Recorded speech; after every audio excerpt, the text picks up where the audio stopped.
Okay, we have our parrot, we have our tree. Now we just need a background. Now the first thing you want to decide when you are making a background is where you want that horizon line to be. The horizon line is where that sky is going to meet the ground. Now typically in art we make the horizon line either a third from the top or a third from the bottom. You don't want to cut your picture in half, making your horizon line there. It makes a more interesting composition. So say I'm making it a third from the bottom, and what I'm going to do is I'm just going to draw it and stop and skip over anything I hit. And then my ground would be here and my sky would be here. I could also make the horizon line up here and have all this ground. It's just a matter of what you want. Now for your background, I'm going to show you on a clean piece of paper just so you can see it better. So you have your horizon line. Now what are you going to make? Well, a lot of times you can just repeat things that you have. You'll notice in my finished picture that I have a little parrot in the background. I have more trees.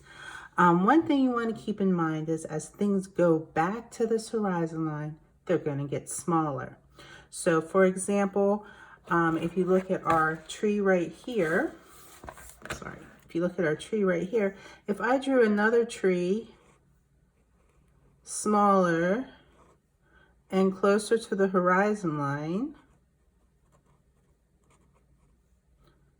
you can see how this tree looks like it's further away than this tree because it's smaller and it's closer to the horizon line. That's stuff in the sky too. If I make clouds, the clouds up here are going to be bigger, and then as they come down, they're going to get smaller. This helps create space in your picture, making it look more three-dimensional. So other easy things you can do is a road or a path.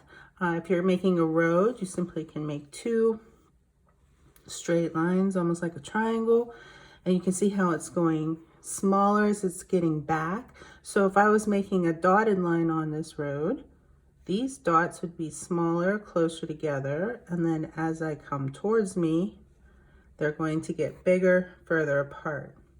A river, same idea, or a winding road.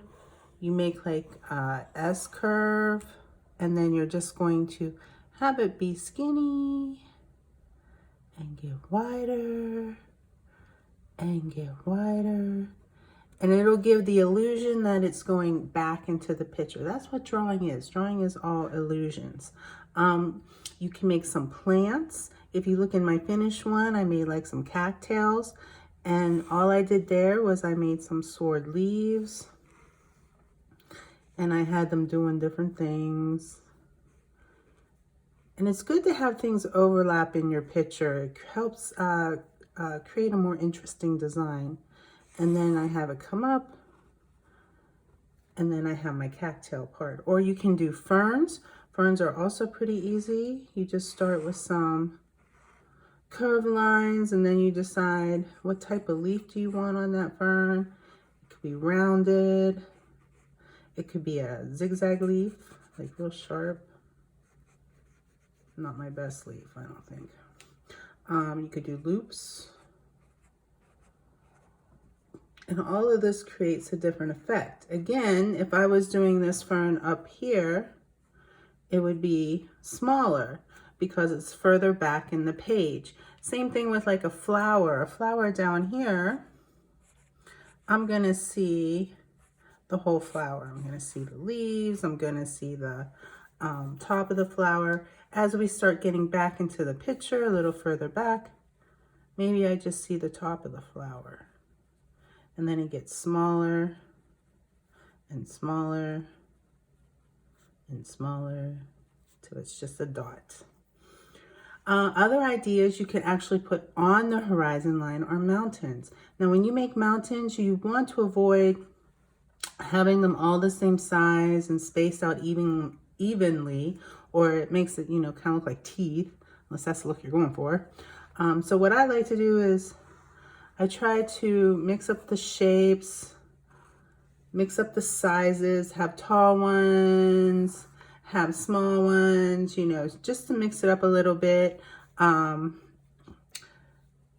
you can make a couple mountains, and then where they connect, draw a line coming across, bring this down, and you got yourself a waterfall. You could do a city in the background or a castle in the background, and you would just do rectangles, making them different sizes, different widths. You want to have a nice variety of things. You can do the same thing, but try to make varieties of it. And if you wanted this to be a castle, you know, you can just add like the castle-like things to it. You know, whatever you like. So in this assignment, you do have to have a background, but that background doesn't have to be realistic. You can have any type of background that you want. You could have aliens in the sky, you know, if you want to. Just remember, as they're getting closer to that horizon line, they're going to get smaller and smaller. You can have it realistic. You can have it fantasy. You can change your bird to an eagle or some other type of bird. It doesn't necessarily have to be a parrot. So you can add your own touch, your own creativity to this. Any material to add color, or you could leave it totally black and white. That's completely up to you. So I hope that you enjoyed this lesson, and I look forward to doing more with you.